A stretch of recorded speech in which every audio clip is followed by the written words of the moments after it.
আসসালামু আলাইকুম। আজকের ভিডিওতে আমি আপনাদের সাথে আলোচনা করব বর্ডার গার্ড বাংলাদেশ বিজিবি সিপাহী পদের নিয়োগ সম্পর্কে, অর্থাৎ এই সার্কুলারটি কবে প্রকাশিত হবে এবং এই সার্কুলার বিপরীতে আবেদন করার জন্য আপনাদের কি যোগ্যতার প্রয়োজন হবে। তো অবশ্যই সম্পূর্ণ ভিডিওটি মনোযোগ সহকারে দেখলে আশা করি তাহলে সব কিছু বুঝতে পারবেন। সকল চাকরির আপডেট সবার আগে পেতে অবশ্যই ইউটিউব চ্যানেলটি সাবস্ক্রাইব করে পাশে থাকুন। তো প্রথমে বলি হচ্ছে আপনাদের শিক্ষাগত যোগ্যতার বিষয়টা, অর্থাৎ এখানে কিন্তু আপনাদের এইচএসসি পাস হতে হবে, অর্থাৎ ইন্টারমিডিয়েট পাস হতে হবে। সেক্ষেত্রে এসএসসি পরীক্ষায় সর্বনিম্ন জিপিএ থাকতে হবে 3 পয়েন্ট এবং ইন্টারমিডিয়েট অর্থাৎ এইচএসসি পরীক্ষায় সর্বনিম্ন 2.50 থাকলে এখানে আপনারা আবেদন করতে পারবেন। পুরুষ এবং মহিলা উভয় প্রার্থীদের জন্য এটা প্রযোজ্য। এরপর হচ্ছে বেতন, আপনাদের মূলত জাতীয় বেতন স্কেল 2015 অনুযায়ী 17তম গ্রেডে বেতন দেওয়া হবে।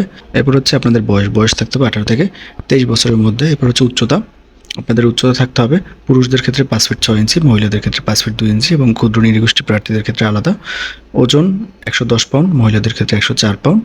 বুকের মাপ 32/34 থাকতে হবে এবং মহিলাদের ক্ষেত্রে 28/30 থাকতে হবে। এবং চোখের দৃষ্টিশক্তি অবশ্যই সমান থাকতে হবে এবং অবশ্যই অবিবাহিত হতে হবে। তো এখন প্রশ্ন হচ্ছে যে সার্কুলারটি কবে নাগাদ প্রকাশিত হবে, এই বিষয়ে আপনাদেরকে একটু ধারণা দিচ্ছি। যেহেতু বিগত বছরগুলোতে দেখা গেছে বর্ডার গার্ড বাংলাদেশ বিজিবি সিপাহী পদের সার্কুলার বছরে 2বার প্রকাশিত হয়ে থাকে, অর্থাৎ বছরের শুরুতে একবার এবং বছরের মাঝামাঝি সময় একবার। তো বছরের শুরুতে মূলত মার্চ মাসে প্রকাশিত হয় এবং বছরের মাঝামাঝি সময় অর্থাৎ শেষের দিকে সেপ্টেম্বর মাসে প্রকাশিত হয়। তবে গত বছর কিন্তু ফেব্রুয়ারিতে প্রকাশিত হয়েছিল। তবে এবছর আশা করা যাচ্ছে ফেব্রুয়ারির শেষ দিকে অথবা মার্চ মাসের শুরুতে আপনাদের স্বপ্নের সার্কুলার প্রকাশিত হবে। বিগত বছরগুলোতে দেখা গেছে বেশিরভাগ সময় মার্চ মাসে প্রকাশিত হয়েছে সার্কুলারটি। তো সেক্ষেত্রে যাদের যোগ্যতা আছে আপনারা প্রস্তুতি নিয়ে রাখতে পারেন। অবশ্যই ফেব্রুয়ারির শেষ দিকে অথবা মার্চের শুরুতে আপনাদের স্বপ্নের circular border guard Bangladesh BGB সিপাহী পদের সার্কুলারটি কিন্তু প্রকাশিত হবে।